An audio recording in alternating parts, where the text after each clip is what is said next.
fundamentales que tenemos en la palabra de Dios. Quiero hablar acerca de la resurrección de Jesucristo. Hoy creo que es una celebración muy particular, pues como les decía en el video antes de la transmisión, estamos celebrando de una manera simultánea, ya que hoy que está este problema del COVID en prácticamente todo el mundo, el jueves pasado la comunidad israelí celebró el Pesach, la fiesta de la Pascua. También algunas iglesias aquí en nuestro país, yo pude ver algunos amigos que estuvieron convocando a la celebración de la Santa Cena para nosotros los cristianos.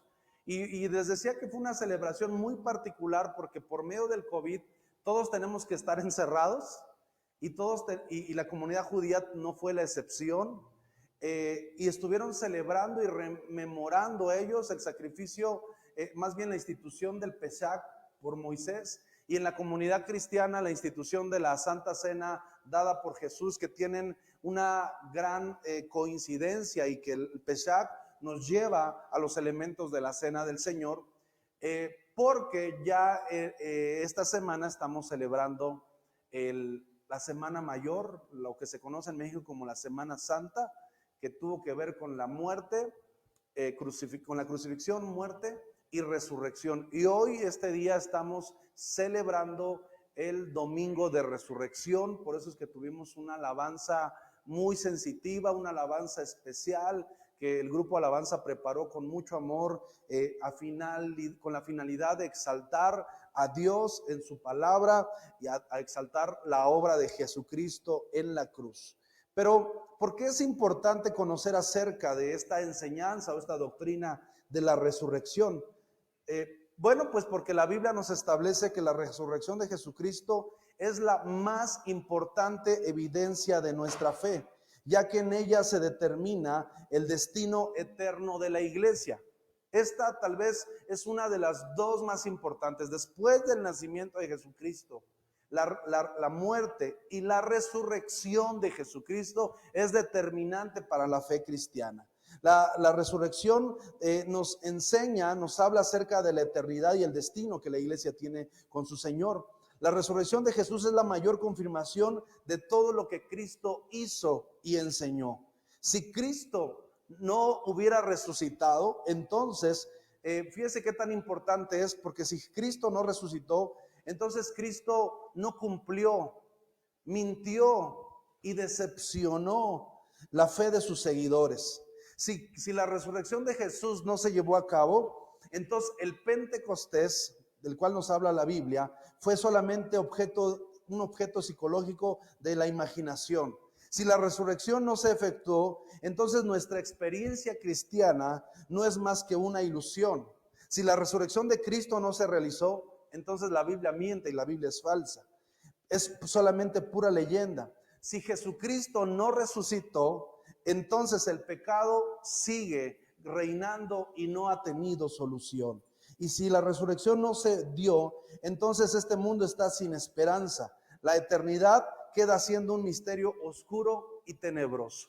Por eso es que, como les acabo de decir, la doctrina de la resurrección es una de las doctrinas medulares en la vida de un creyente. Yo sé que muchos creemos que Jesús resucitó, pero necesitamos ver las escrituras. Obviamente les voy a dar solamente un porcentaje muy reducido por el tiempo, porque nos llevaríamos varias horas estudiar textualmente cada pasaje que nos habla de la resurrección de Jesucristo y sus repercusiones y sus implicaciones. Sin embargo, vamos a centrarnos solamente en algunos puntos que nos hablen un poco acerca de la importancia de la resurrección de nuestro Señor Jesucristo. Así es que mire lo que dice 1 Corintios capítulo 15 versículo 13.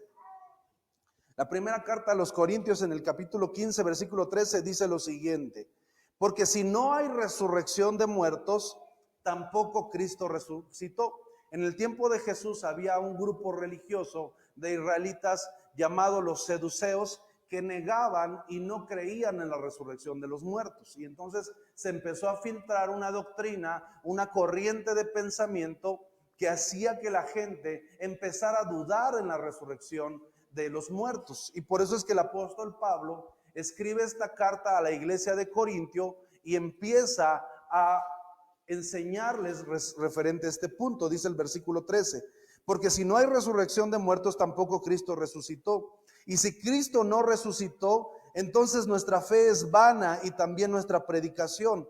Y vana es también nuestra fe. Versículo 15, y dice: y somos hallados testigos falsos o predicadores falsos de Dios, porque hemos testificado de Dios que Él resucitó a Cristo. Fíjense qué tan importante es, al cual no resucitó, si es que en verdad los muertos no resucitan.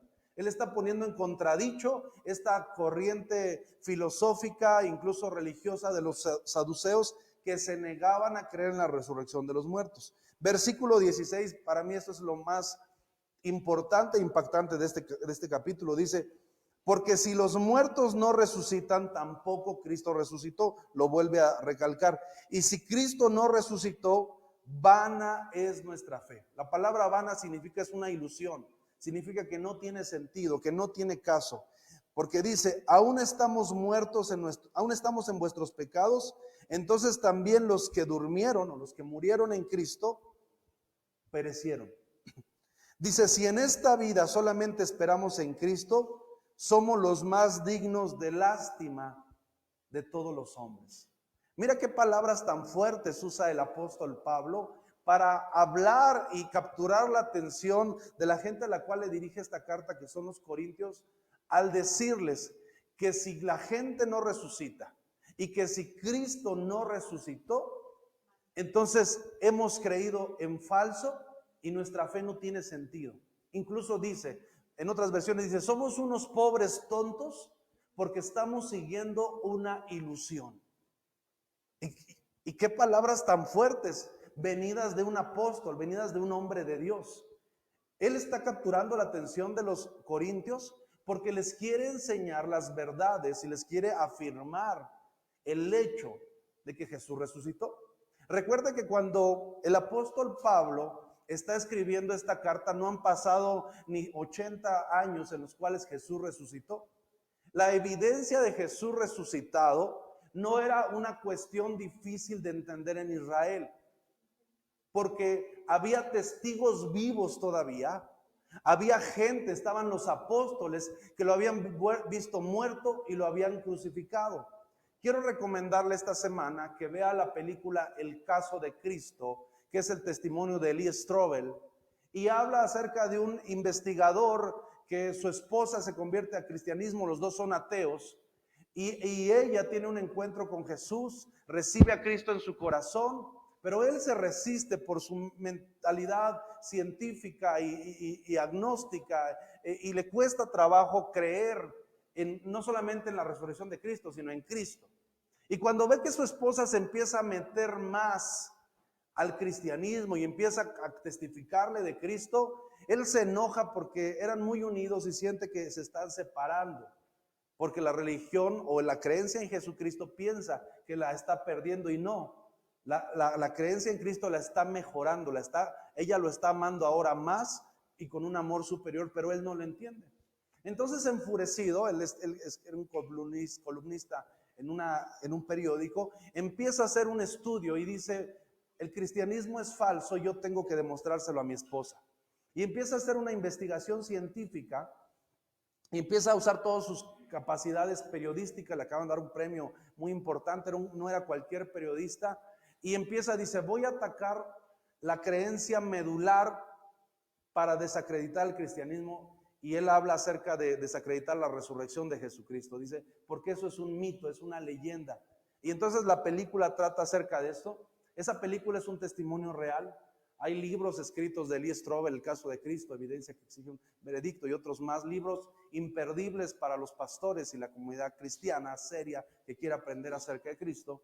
Pero esa película captura un poco un resumen de la investigación y el testimonio de vida. Este hombre hace todo lo posible, va con científicos, habla con gente traductora de la Biblia para que le expliquen, con psiquiatras, porque él tenía la idea que la gente, después de que Jesús murió, tuvo una psicosis colectiva y que todos estaban como tan tan dañados por la muerte de Jesús, que todos creyeron ver a Cristo resucitado, que era un tema de la mente.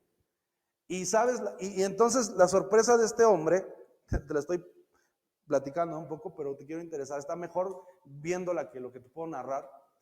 Este hombre llega a las conclusiones y pruebas contundentes porque lo hace desde una mente científica, objetiva, concreta, analítica. Y entonces en ese estudio, para desprestigiar el cristianismo, llega con pruebas tan contundentes que no le queda otra más que rendirse a Jesucristo. ¿Por qué te estoy hablando de esto? Porque aún mucha gente en nuestras iglesias, aún mucha gente en Estados Unidos, en otros países, yo vi una entrevista hace tiempo, que le preguntaban a gente en la calle mucho antes de esta fecha, y le preguntaban, ¿de verdad crees en las enseñanzas que enseña tu iglesia del evangelio en congresos y en reuniones? Y había gente que decía, pues, le decían, ¿tú crees que la Biblia realmente es la palabra de Dios? Y entonces el 70-60% de la gente que entrevistaban decía, pues yo creo que en parte sí, yo creo que sí debe de tener algo, pero yo creo, y entonces empezaban a dar respuestas que la entrevista, el entrevistador se llevó un resultado que no esperaba. Y entre las preguntas que les hacían era si verdaderamente creían que Jesús había resucitado. Escúcheme, yo no solamente creo en la resurrección de Jesucristo, creo en la resurrección de los muertos. En la iglesia hemos tenido 2 resurrecciones.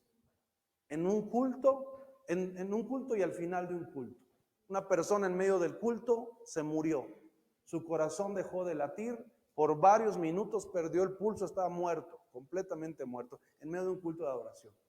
Empezamos a orar, paramos el culto, empezamos a orar por la persona y la persona regresó a la vida. Después de unos minutos de orar. No solamente creo, he sido testigo, lo he visto, lo he presenciado. Y también el caso de una niña que me la trajeron muerta, con los labios morados, ya no respiraba, venía toda desvanecida, los papás venían en una crisis, estaban llorando, pues su hija pequeña había muerto. Empezamos a orar después de unos minutos y la niña, le dijimos, espíritu, vuelve a la niña, y el espíritu regresó a la niña y la niña resucitó. La niña hoy en día es una adolescente. Yo no sé si los papás siguen a Cristo, si no siguen a Cristo, qué lástima, después de haber visto un milagro tan grande. Pero no solamente creo en la resurrección de Cristo, creo en la resurrección de los muertos y creo en la resurrección de la iglesia. Para poder vivir la resurrección de la iglesia, primero tenemos que morir. Eso es un hecho innegable. Pero creo, lo he vivido, lo sé.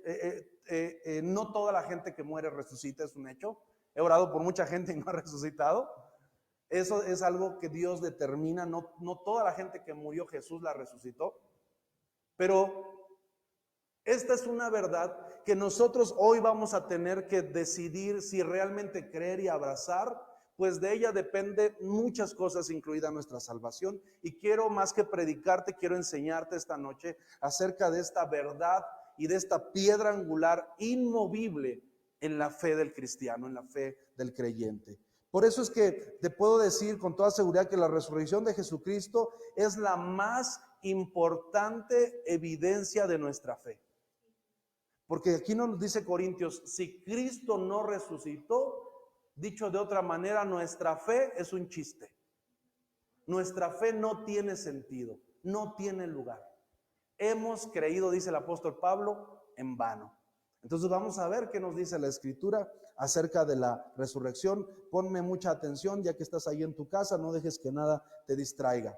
Todas las religiones del mundo, ¿alguien se me puede conseguir agua? Están basadas en filosofías humanas para mejorar la vida.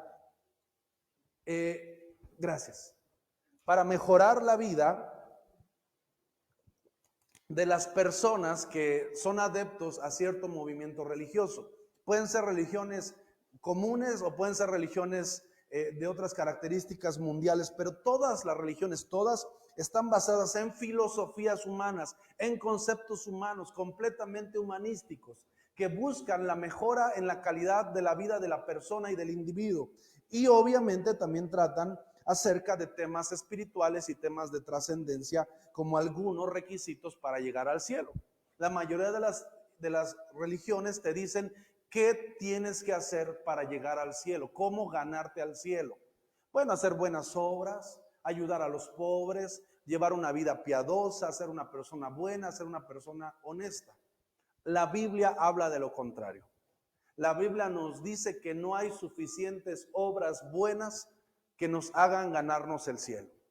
No hay una cantidad exacta de ayudar a tantos ancianos o alimentar a tantos huérfanos para ganarse el cielo, porque la salvación no es por obras. La salvación es por fe y fue dada por gracia. Por obras nadie puede llegar al cielo, nadie puede ser salvo, nadie puede construir su propia torre de Babel y escalar al cielo y meterse al cielo. Solamente hay una puerta y solamente hay un camino y se llama Jesucristo, no hay más. No hay santo, no hay intermediario, no hay manda, no hay disciplina, no hay religión que te garantice que vas a llegar al cielo. Es más, si tú estás asistiendo a una iglesia cristiana y tal vez tienes 20, 30 o 40 años, el hecho de asistir a una iglesia cristiana donde esté Cristo, donde esté su Espíritu Santo, donde enseña la palabra de Dios, eso no te garantiza que tú vas a estar en el cielo. Si tú no crees, si tú no cambias, si tú no vives y te ajustas conforme a la palabra. No es por llevar una vida santa como tú llegas al cielo, pero llevar una vida santa testifica que el cielo se te ha metido en el corazón, que el cielo te ha llegado a la vida. Imposible conocer a Dios y vivir igual. Imposible haber tenido un encuentro con Jesucristo y de llevar la misma vida corrupta, las mismas tranzas, los mismos negocios, las mismas groserías, porque cuando tú recibes a Jesucristo, te es dado uno de los mayores regalos del cielo, que es la presencia del Espíritu Santo. Y la presencia del Espíritu Santo te lleva a vivir una vida santa, una vida correcta, una vida agradable a Dios. No es porque tú seas bueno, no es porque tú le eches muchas ganas, no es porque tú te quieras esforzar, es porque mayor es el que está en nosotros que el mundo, que las tentaciones y que el diablo que está en el mundo. Entonces, una de las primeras cosas que tenemos que entender es que no hay religión que garantice el cielo. Todas las religiones tienen filosofías humanas. Lo único que garantiza que tú y yo lleguemos al cielo es que recibamos y abramos nuestro corazón, cambiemos de vida por causa de nuestra fe y nos rindamos a Jesucristo. La Biblia nos dice al contrario que las religiones, que no hay méritos, no hay mandas, no hay suficiente bondad o misericordia para hacer en la tierra para llegar al cielo. Al contrario nos dice la Biblia, todos pecamos, Romanos 3:1, y todos estamos destituidos, todos de la gloria de Dios. Nadie puede entrar al tercer cielo, nadie puede entrar ante la presencia santa de Dios porque nosotros somos pecadores y Él no, por sus propios méritos. Entonces es lo primero que nos dice la Biblia, no hay suficientes obras de misericordia o piadosas para ganarse el cielo. Pero el cristianismo nos habla no de lo que hizo, lo que tiene que hacer el hombre, o la Biblia, de lo que tiene que hacer el hombre para ganarse el cielo, sino el cristianismo y la palabra de Dios nos dice lo que hizo Dios para bajar a la tierra y acercar a su humanidad hacia Él. Es diferente. Las religiones basadas en filosofías y entendimientos humanos nos dicen todo lo que tienes que hacer. Pero la Biblia nos dice lo que Dios hizo. ¿Y sabes qué fue lo que Dios hizo? Envió a su Hijo, nacido de carne, nacido de mujer, estuvo en un cuerpo, fue criado bajo una familia pues tradicional, normal. Encontró una mujer llamada María, una doncella, una mujer de buen testimonio, una mujer piadosa, una mujer con una vida correcta para dar a luz y criar a Jesucristo, hombre, a Jesús, el Hijo de Dios, como hombre. Pero la Biblia en ningún momento nos pide que la adoremos a ella. Ella no sustituye ni es la intermediaria entre Dios y el cielo. Perdónenme los que me están viendo, respeto su creencia, pero les tengo que enseñar lo que dice la palabra de Dios. Dice 2 de Timoteo, porque no hay mediador entre Dios y los hombres, solo Jesucristo hombre. No hay ningún vestigio histórico, ni geográfico, ni arqueológico que nos mande en la palabra de Dios o que testifique que la iglesia de Jerusalén, después de que Jesús murió, adoró a María. Al contrario, hay evidencias de que María era una adoradora de Jesús. Jesucristo ya como hijo de Dios legítimo. Pero para no desviarnos, el cristianismo está basado en el nacimiento, muerte y resurrección de Jesucristo y de su iglesia. No hay comparación entre la filosofía humana y la palabra de Dios. Todos los líderes o fundadores, fíjense, una de las cosas más importantes es que todos los líderes, todos los líderes o fundadores de iglesias, religiones o movimientos sociales, comunistas, socialistas de cualquier parte del mundo, todos murieron. Cualquiera de ellos, Buda, el Che Guevara, Stalin, Mussolini, todos de partidos políticos, movimientos sociales, todos murieron. Y ahí están sus cuerpos. Pero el cristianismo tiene una piedra angular inmovible. Y es que Jesús también gustó la muerte, como aprendimos la semana pasada, pero la tumba quedó vacía porque Jesús resucitó. ¿Sabes que la piedra, dice el texto bíblico, que la piedra fue movida, escucha, no para que Jesús saliera, porque dice que cuando Él resucita, aún el sudario estaba doblado a un lado de la cabecera. Pero ¿sabes? Nos dice que la piedra fue movida no para que Jesús saliera. Si Jesús podía atravesar paredes, ¿para qué había que mover una piedra? La piedra fue removida para que la gente pudiera entrar a la tumba y verla vacía. Y ver que el sepulcro al que estaban buscando entre los muertos había resucitado tal como lo había prometido. Hay muchas personas que esta predicación, que esta enseñanza les va a quitar la piedra en su cabeza y les va a revelar que el Cristo que adoramos ya no está en un crucifijo, ya no está en una cruz, que hay que recordar su obra en la cruz, sí, pero hay que enfocarnos, hay que valorar su sacrificio, pero hay que celebrar a grito y a pulmón abierto su resurrección. La piedra fue movida para que tú y yo pudiéramos ver que el que había sido muerto había resucitado. Entonces, Jesús es el único que no plantó una religión como tal, sino enseñó la manera, el camino de vivir una vida con Dios, una comunión con Dios. Creemos que las religiones, la mayoría tienen buenas intenciones, pero Jesús no vino a establecer una religión.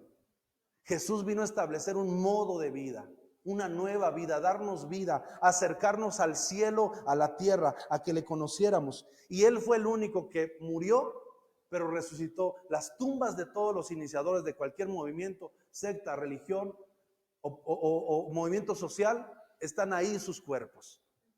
Pero el cuerpo de nuestro Señor Jesucristo no solamente resucitó, sino dice la Biblia que está sentado a la diestra del Padre y que cuando resucitó hubo testigos de su resurrección. Entonces eso es lo que nos hace algo muy diferente en nuestra creencia, en nuestra fe. Mira lo que dice 1 Tesalonicenses capítulo 4 versículo 16, dice lo siguiente.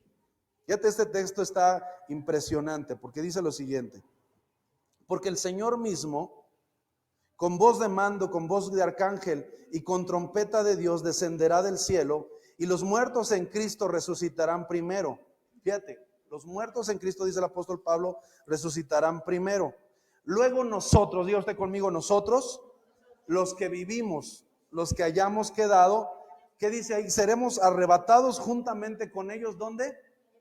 En las nubes. Aquí está hablando de la segunda venida de Jesucristo. Y ahí estaremos con el Señor para siempre. Entonces ahí nos habla que los muertos en Cristo resucitarían primero. Es decir, si tú tuviste a tu papá, a tu mamá, a tu hijo, a tu profesor, a tu pastor, que hace tiempo murió, pero murió en el Señor, tenemos una promesa y tenemos una esperanza, que cuando nuestro Señor Jesucristo venga, los veremos levantarse, los veremos elevarse, tal vez ya, bueno, más bien no tal vez, sino ya no en el cuerpo que tenía. Es decir, la tía Juanita que le fallaba su piernita, el tío Clodomiro que no veía bien con sus ojitos, el abuelito Juanito que tenía que usar lentes de fondo de botella, los veremos ahora en un cuerpo glorificado. Y dice la Biblia que los que estemos vivos para la venida de Jesucristo, la cual no está muy lejos, dice que seremos arrebatados juntamente con ellos En las nubes y en el cielo nos encontraremos. ¿Te das cuenta por qué este mensaje y por qué esta doctrina es tan valiosa? Es una de las perlas y piedras angulares en el cristianismo. Porque esta enseñanza nos garantiza que cuando gustamos de la muerte física, no se termina todo, sino empieza el inicio de la vida eterna con Dios. Es el inicio de nuestra verdadera vida en Dios. Entonces, por eso es que esta enseñanza trae paz, trae esperanza, trae consuelo, trae dirección. Mira, también quiero que veas cómo en el Antiguo Testamento los profetas del Antiguo Testamento creían en la resurrección de los muertos. Incluso cuando Jesús llega a la muerte de su amigo Lázaro, dice que salen a su encuentro sus dos hermanas. Y una de ellas, María, cuando Jesús le empieza a decir: yo soy la resurrección y la vida, el que cree en mí aunque esté muerto vivirá. María le expresa la creencia popular judía de ese tiempo. Y cuando ella dijo: sí, yo sé que los muertos resucitarán, y estaba afirmando la creencia que todos los judíos de ese tiempo tenían, porque los judíos sí creían en la resurrección de los muertos. Y dice: yo sé que mi hermano resucitará en el día postrero. Después usted lo busca en Juan 11:24. Pero quiero darte 3 textos para que veas que en el Antiguo Testamento se creía en la resurrección de los muertos. Por tiempo no te puedo dar tiempo que lo busques, solo te lo voy a dictar. Job 19 del 25 al 26 dice lo siguiente: yo sé que mi Redentor vive y al fin se levantará sobre el polvo. Y después de deshecha esta mi piel, en mi carne he de ver a mi Dios.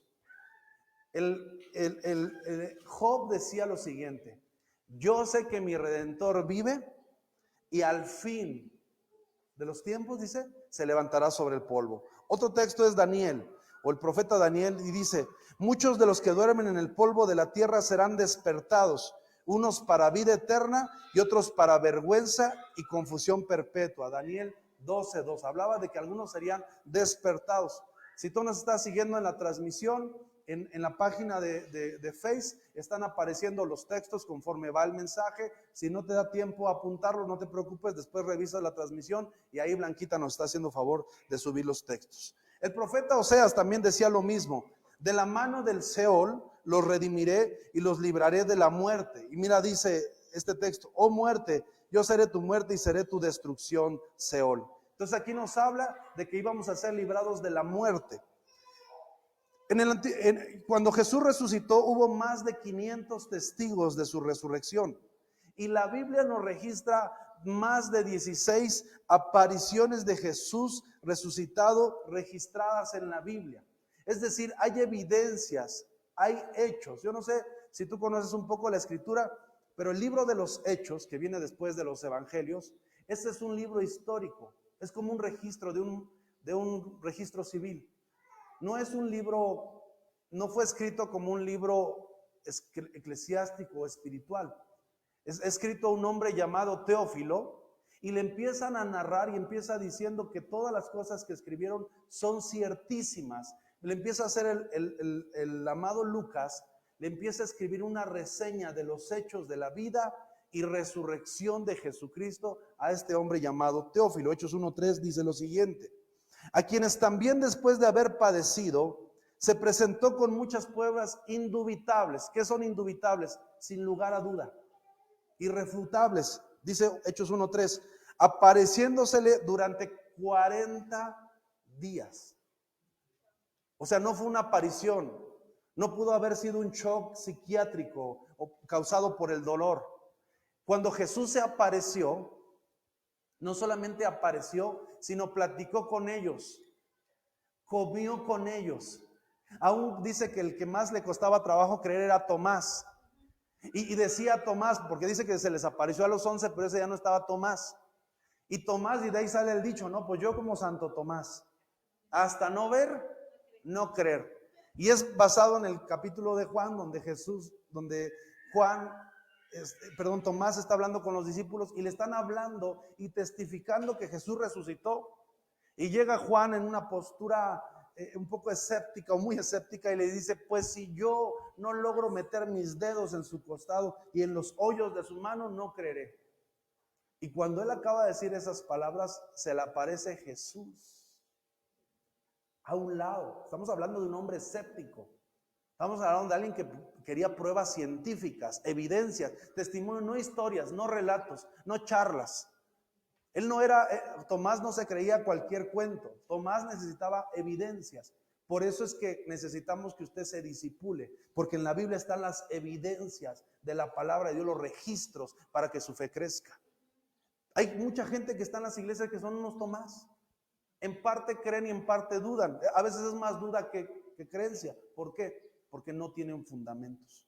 Porque su fe es una creencia, pero no está fundada en la verdad. No es lo mismo creer en Dios que ver a Dios en la Biblia. Ver lo que dice la Biblia. ¿Quién es Dios? ¿Cómo es Dios? ¿Qué piensa Dios? ¿Cuál es su carácter? ¿Quién es el Hijo? ¿Qué dice la Biblia del Hijo? Pero bueno, y entonces Tomás dice, si yo no meto mis manos en sus dedos, no creeré. Y se le aparece Jesús y le dice, Tomás, ya no seas incrédulo. Aquí están mis manos. Y a mí me impresiona la actitud de Tomás, porque yo con eso he dicho, no, Señor, ya me queda claro, aquí estás, ya te di, no es necesario. Pero Tomás no. Tomás, con una mente escéptica y con muchos bloqueos, dice, él llega a meter las manos y los toca. Y cuando ve, yo creo que la mano de Tomás atravesó así su mano de Jesús y salieron sus dedos y vio. La respuesta de Tomás me enamora, porque dice que cuando él lo vio, dice que cayó postrado a sus pies y le dijo dos palabras: Señor mío y Dios mío. Hay mucha gente que no va a adorar hasta que no se le quiten esos candados y filtros en su cabeza. Por eso es que mucha gente camina a medias, porque creen en la resurrección, pero necesitan tener una experiencia con el Cristo resucitado. Necesitan tener un encuentro con Jesús, una experiencia real. Puede ser a través de la palabra, puede ser una experiencia sobrenatural, puede ser a través de un tiempo de oración, no sé, pero necesitamos un encuentro genuino con Dios. Entonces Tomás se postra y después la Biblia nos dice, la historia nos dice que cuando el apóstol Tomás murió por llevar el mensaje, no me acuerdo si fue a Asia o Etiopía, murió asesinado, murió atormentado, y dice que él no negaba la fe, que él predicaba a pesar de que era torturado y de que lo amenazaban. Entonces significa que ese encuentro con el Jesús resucitado cambió su vida para siempre. Mira también 1 Corintios capítulo 15 versículo 3, aquí lo está hablando el apóstol Pablo. Yo no sé si tú recuerdas, pero el apóstol Pablo no fue de los 12. Él no fue de los apóstoles de nuestro Señor Jesucristo. Él muchos años después se convirtió, incluso él asesinaba a los cristianos de su época. Él era del equipo contrario. Él pensaba que con sus prácticas le servía a Dios, pero no era así. Entonces el apóstol Pablo, un día, dice la Biblia que Jesús resucitado se le aparece en el camino y dice que él cae a tierra. Y dice después, él narra en su testimonio que Jesucristo le empezó a enseñar cosas que era imposible que el apóstol Pablo hubiera aprendido. Una de ellas es la Santa Cena. Por eso es que Corintios 11:13 dice, porque yo recibí del Señor. Es decir, el apóstol Pablo no estuvo la noche en la que Jesús le lavó los pies a sus discípulos, pero Jesús personalmente se le acercó a él resucitado y le ministró la cena del Señor. Por eso dice, yo recibí del Señor lo que también les he enseñado. Experiencias con un Cristo resucitado. Ve internet, los musulmanes se están convirtiendo a Jesucristo porque en prisiones, en mazmorras, en sus habitaciones, Jesús se les está apareciendo. Rabinos, el rabino más famoso, se me olvida el nombre, un poco difícil de pronunciar, que murió hace un par de años, el rabino más respetado de la comunidad judía. Hace algunos años estaba enfermo y estaba a punto de morir. Entonces él narra que tuvo una experiencia espiritual con el Mesías. Y entonces dice que el Mesías se manifestó a él. Y cuando él estaba por morir, escribió el nombre del Mesías. Y hizo un acróstico, eso está registrado. Y él dijo que cuando él muriera, que al año de que muriera, se abriera la carta, porque ahí iba a revelar el nombre del verdadero Mesías. Si usted me tiene paciencia, en la semana le envió el nombre del rabino. Murió el rabino y al año abren el sobre y había hecho un acróstico. ¿Y sabes qué letras aparecían en el acróstico que hizo este rabino? Yeshua. Experiencias con el Cristo resucitado. Hubo más de 500 testigos en su resurrección. Corintios 15:3 dice: porque primeramente les he enseñado lo que asimismo recibí, que Cristo murió por nuestros pecados, conforme a las Escrituras, versículo 4, y que sepultado y que resucitó al tercer día. Está confirmando lo que dicen los evangelios. Y que apareció a Cefas. ¿Quién era Cefas? Pedro. Después a los 12. Después apareció a más de ¿cuántos? 500 hermanos, de los cuales muchos, aquí nos dice el texto, viven aún. Dice, y aún otros ya duermen. Después apareció más 500 a la vez, los cuales muchos viven aún, todos duermen. Y después se apareció a Jacobo, después a todos los apóstoles, y al último de todos como un abortivo, y ahí nos está narrando el apóstol Pablo, se me apareció a mí. Esto ya habían pasado muchos años y Jesús se seguía manifestando. Jesús seguía dando testimonio y dando pruebas de su resurrección. No fue algo que vivieron los apóstoles en ese tiempo. Por eso te digo, hasta el día de hoy, Jesús se sigue manifestando. No todas las apariciones son Jesús, pero hay algunas muy genuinas en las cuales nos hablan de su resurrección, testigos oculares de nuestros tiempos. También la resurrección de Jesús cambió el corazón de los discípulos. La resurrección de Jesús hizo que hombres comunes, sin estudios ni preparación, tomaran como un honor morir por la causa de Jesucristo. Es más, el mensaje principal de los apóstoles que caminaron con Jesucristo el principal tema era la resurrección de Jesucristo. Si tú ibas a escuchar al apóstol Pedro, él te iba a predicar de la resurrección de Jesucristo. Si tú ibas con Juan, si tú ibas con Marcos, si tú ibas con Jacobo, con Santiago, te iban a predicar de Jesucristo. ¿Por qué? Porque lo habían visto. El milagro más grandioso que Jesús hizo en todo su ministerio fue su propia resurrección. Estar con ellos 40 días, y dice que no solamente estuvo con ellos, sino les estuvo enseñando, les cocinó pescado, les sirvió vino, estuvo con ellos, convivió con ellos, y dice la Biblia que lo vieron elevarse en una nube y que bajaron 2 ángeles y lo vieron elevarse a las alturas. Más de 500 testigos oculares, presenciales. No fue una visión, fueron tiempos con el Cristo resucitado. Hechos capítulo 4, versículo 33 dice, mira ahora cómo están los discípulos después de la resurrección de Jesucristo.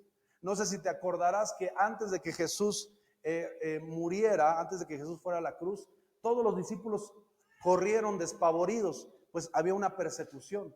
Y su Señor, su Maestro, había sido capturado. Era contradictorio. Pero después de que Jesús resucita, estos hombres que estaban amedrentados se empezaron a llenar de valor. Después de que el Espíritu Santo viene sobre ellos, un valor sin igual llena sus corazones. Y mira lo que dice Hechos 4:33. Dice, y con gran poder, si tienes tu Biblia, subraya esta palabra, y con gran poder los apóstoles daban testimonio de la resurrección del Señor Jesús, y abundante gracia era sobre todos ellos. Abundante gracia.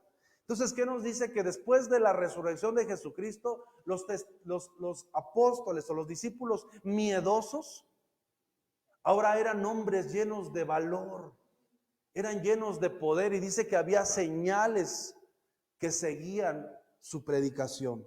Su resurrección reemplazó el temor, la inseguridad, el apego a este mundo, y la pena por la muerte fue cambiada por esperanza, por gozo, por seguridad eterna. La resurrección de Jesucristo inspiró a dar y a ofrecer la vida de sus seguidores hasta la muerte.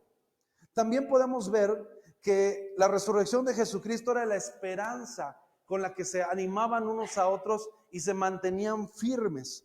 Primera de Pedro capítulo 1 versículo 3 dice: bendito el Dios y Padre de nuestro Señor Jesucristo, que según su grande misericordia nos hizo renacer para una esperanza viva. Sacude al que tienes a un lado y dile: tenemos una esperanza viva. Y ahí nos explica por qué. Por la resurrección de Jesucristo de los muertos. Por la resurrección de Jesucristo entre los muertos. Yo te hago una pregunta. Si tú tienes esa fe en Cristo resucitado y tienes esa esperanza, ¿te has puesto a pensar qué vas a hacer? ¿Qué le vas a decir el día que lo tengas de frente a ti?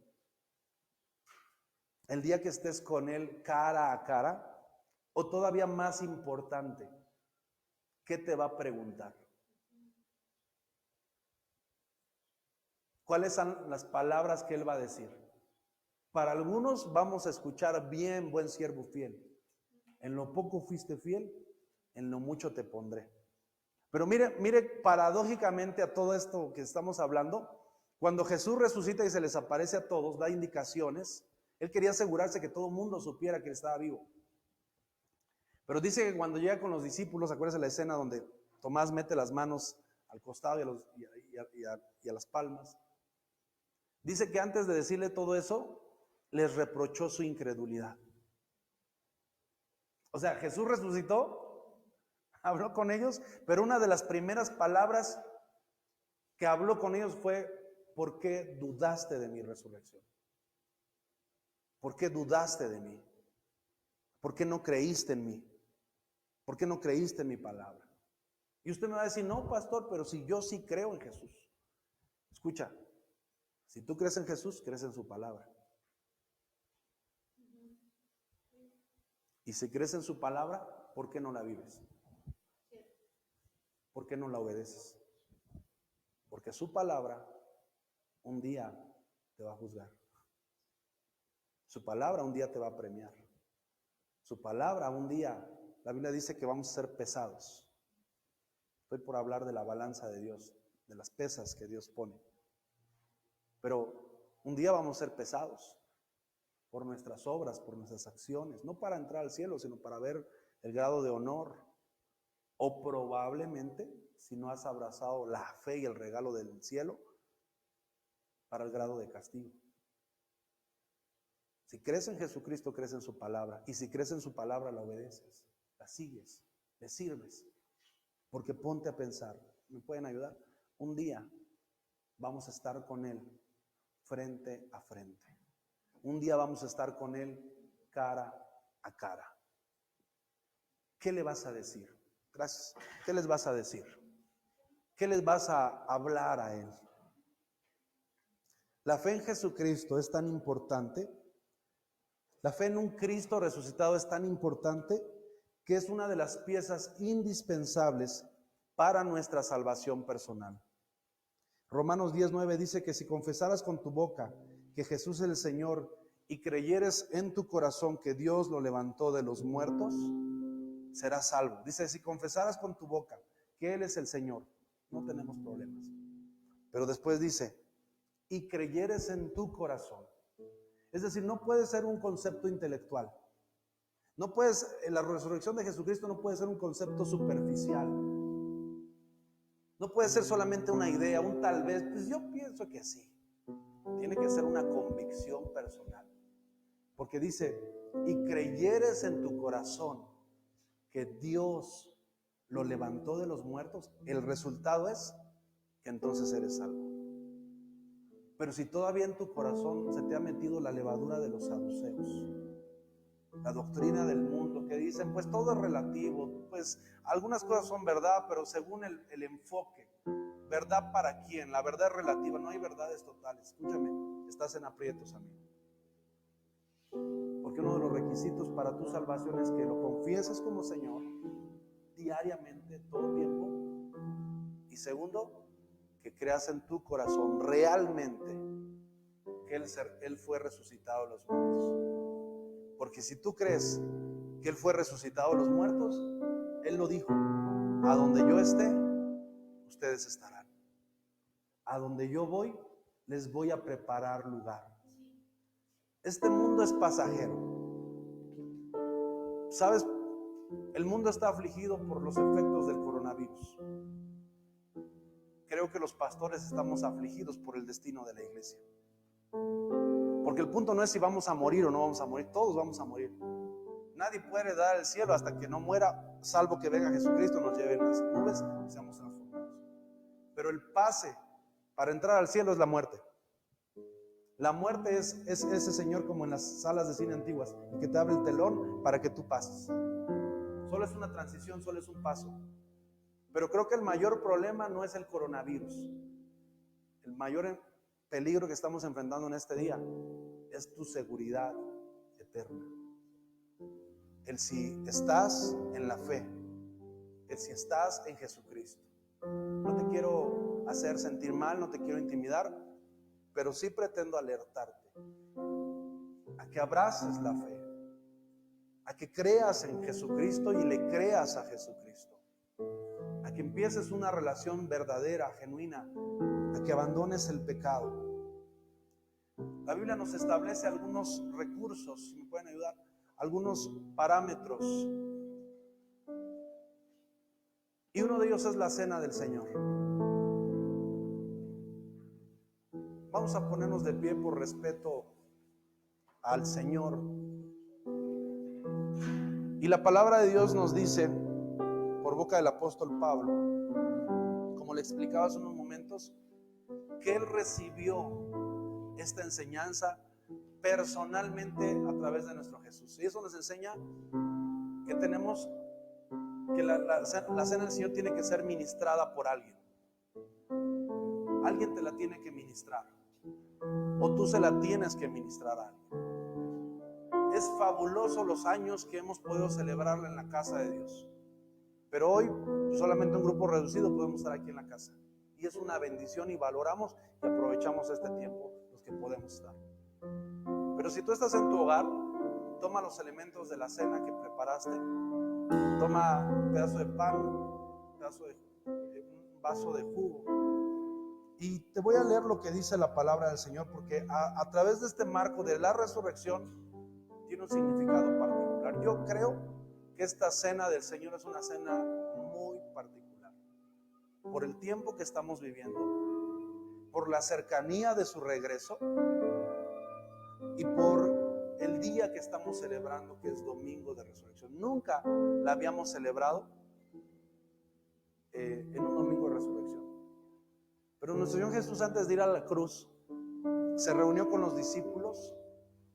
Dice la Biblia que le dijo a los discípulos: vayan a preparar lugar, entren a un lugar, y dijo, y ahí van a encontrar un pollino atado. Busquen al dueño de ese pollino y díganle: el Señor necesita tu casa. Y entonces dice, y Él los conducirá. Y tal como les dijo Él, acuérdense que era profeta también, lo hizo. Entonces vinieron los apóstoles y le prepararon el lugar, el aposento, y llegaron ellos, y cuando Jesús estaba con sus discípulos les dijo, yo creo que los estaba viendo a Juan, a Pedro, a Jacobo, a Santiago, a Simón, al celote, a todos, y les dijo, aún estaba ahí Judas todavía, les dijo, cuánto he querido celebrar con ustedes esta cena. Dice la Biblia que suspiró, se emocionó, veía sus rostros, veía sus caras. Él sabía que era la última cena. Él les dijo, no, de cierto no volveré a tomar este pan y este vino hasta que estemos en el reino de mi Padre. Él les estaba diciendo, perdón por lo coloquial, pero para que usted se acuerde y nunca se lo olvide, esta es la última y nos vamos. Esta es la última. Y entonces dice que empezaron a cenar. Una atmósfera impresionante, una devoción. Los discípulos confundidos, los discípulos no sabían qué estaba pasando, solo sabían que estaba ahí Jesús. Dice el pasaje de Juan que cantaban alabanzas, dice, y cantando el himno, había 3 salmos que ellos cantaban. Y empezaban a alabar a Dios y decían, porque para siempre es su misericordia. Y cantaban todos. Si algo nos hermana son las alabanzas. Si algo nos edifica son los himnos que tienen doctrina, que tienen fundamento.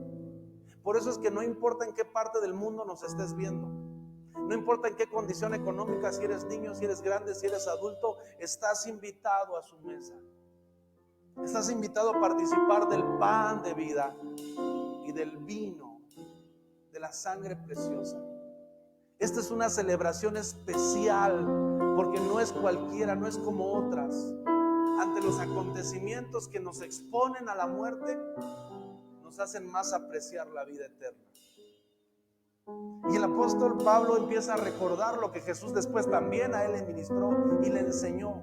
Él no habla mucho de cómo le enseñó, pero por la enseñanza que él da, ahí está capturado y reflejado lo que él recibió. Jesús con sus discípulos estaba con ellos después de cantar. Dice que cenaron, comieron.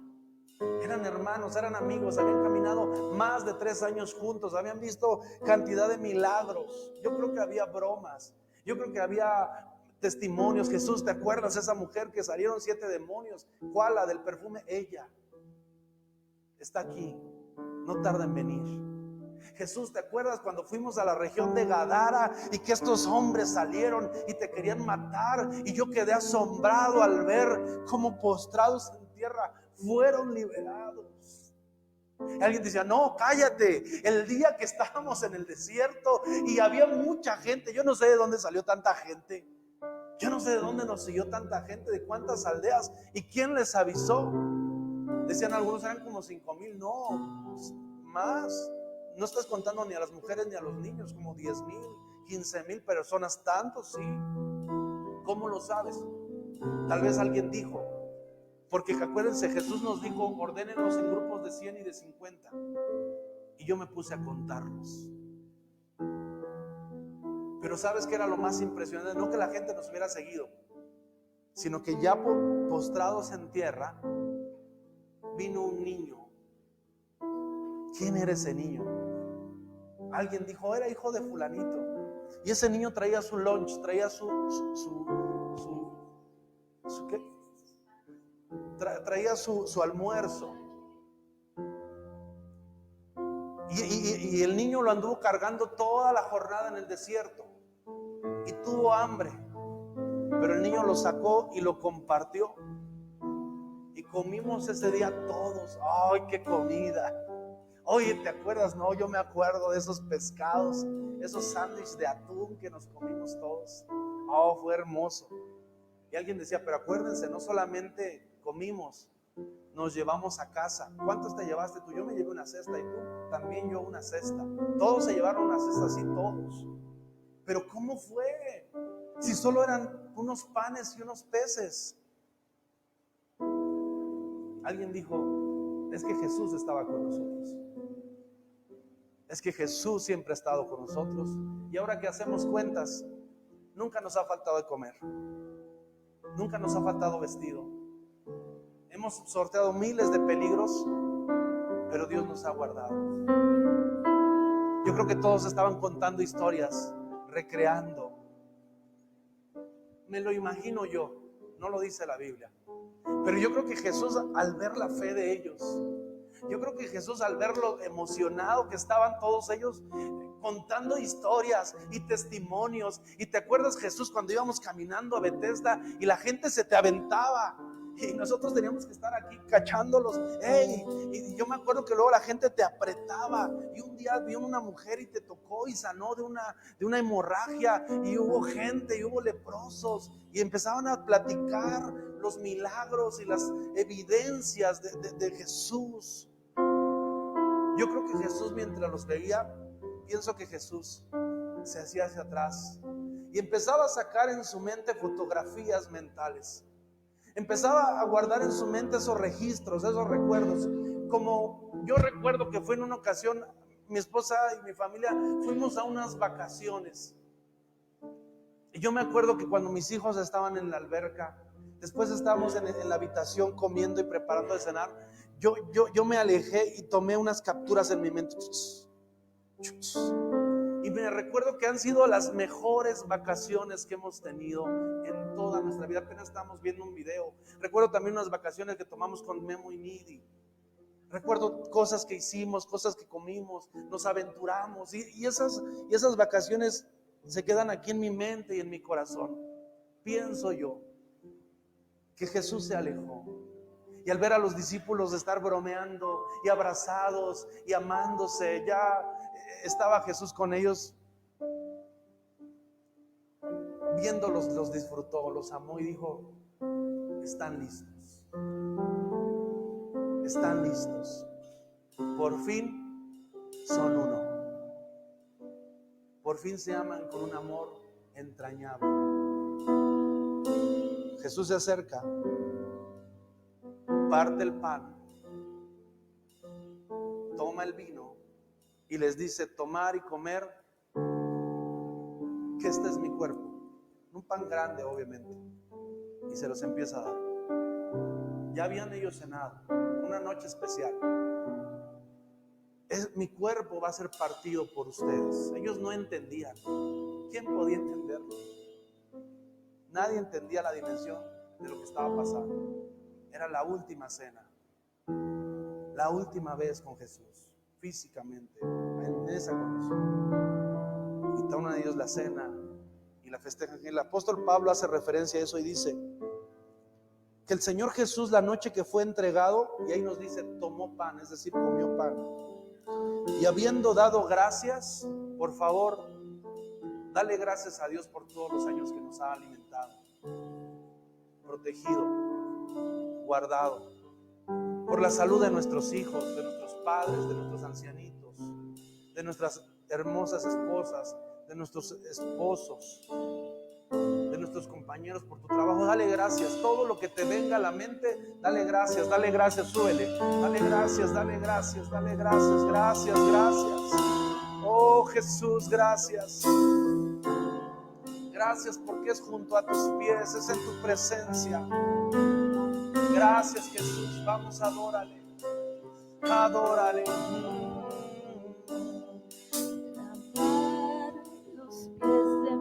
Dile gracias, gracias Jesús por esta casa, por mi familia, por Café, por mis mentores, por mis líderes, por la gente que has puesto a cuidarnos, a guardarnos.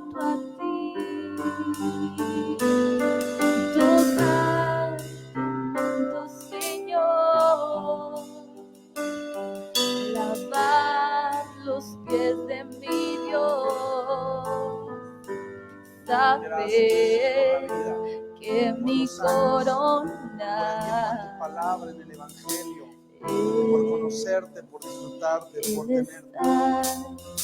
Junto a ti. Habiendo tomado el pan, lo partió y dio gracias y dijo: tomen, coman hijos, coman mis amores, coman muchachos, coman. Ellos sabían que no tenían que comerlo como siempre, que era un simbolismo, que algo había ahí. Jesús estaba en una atmósfera profética y les dijo: tomar mi cuerpo que por ustedes va a ser partido. Hagan esto siempre y acuérdense de mí, en memoria de mí. Acuérdense de mí. Participa por favor del pan y acuérdate de Jesús. Acuérdate de sus obras, acuérdate de sus milagros, de cómo te encontró, de cómo te sanó, de cómo te salvó. Estabas borracho, endeudado, enfermo, te querías suicidar, tu familia no te quería. Si no fuera por Jesús, ¿dónde estarías? Acuérdate de Jesús. Eras un rebelde, eras un peleonero, habías intentado matar a alguien, tu vida no tenía sentido, vivías por vivir, dañando y siendo dañado constantemente. Acuérdate de Jesús, acuérdate de Jesús, no se te olvide Jesús. Cada vez que lleves un pan a tu boca, acuérdate de Jesús, acuérdate de Jesús, acuérdate de Jesús. Que no se te olvide de dónde nos rescató, A mí no se me olvida que yo era un borracho. A mí no se me olvidan los pecados en los que estaba yo atascado. A mí no se me olvida cómo estaba mi matrimonio. Me comprometo a no olvidar, a no darle a mi memoria olvido, a no dejar que su gracia y su marca en mi vida pase desapercibida. Asimismo tomó también la copa. Otra versión dice: de la misma manera tomó también la copa después de haber cenado, diciendo: esta copa es el nuevo pacto en mi sangre. Hagan esto todas las veces que bebieran en memoria de mí. Les vuelvo a decir: acuérdense de mí. Así pues, todas las veces que coman pan y beban esta copa, no solo el pan, sino el pan y la copa, la muerte del Señor anuncian hasta que Él venga. ¿Qué significa la muerte del Señor anuncia? No el hecho de que Jesús murió, sino el por qué Jesús murió. El justo por los pecadores, el bueno por los malos, el fiel por los infieles, el limpio por los sucios, el sin defecto y el perfecto por los defectuosos e incompletos. En la ley de Jehová, en la ley del Antiguo Testamento, la gente mutilada no podía acercarse a Dios. En la ley de la gracia de Jesucristo, Él se acerca a todos. Y este es el mensaje. Así nos encontró. La muerte del Señor anuncia. ¿Qué anunciamos? Que con su muerte nosotros tenemos vida. Que con su muerte nosotros tenemos perdón. Que con sus azotes nosotros fuimos sanados. Que por sus llagas hemos sido curados. Hasta que el Señor venga. Este es el mensaje.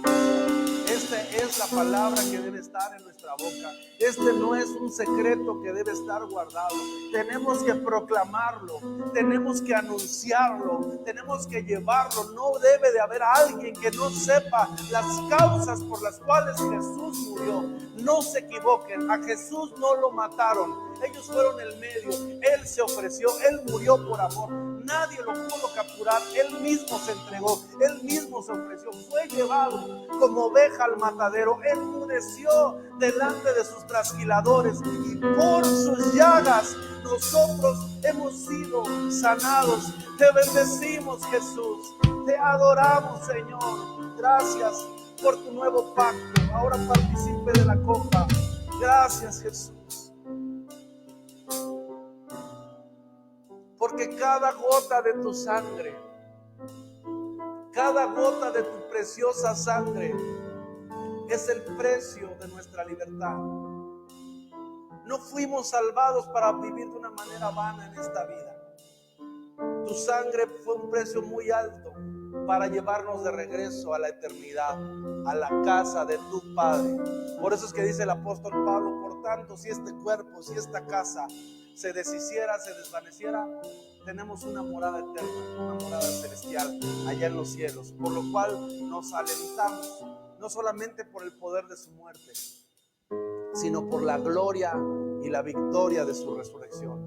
Una vez resucitado, exhibió a los principados y a las potestades, les quitó el poder y el dominio y triunfó sobre ellos en la cruz del Calvario. Y su resurrección era la prueba, la evidencia de que Jesús era el verdadero Hijo de Dios. Señor, gracias por este tiempo. Gracias, Señor, por este día, Señor, glorioso, Señor.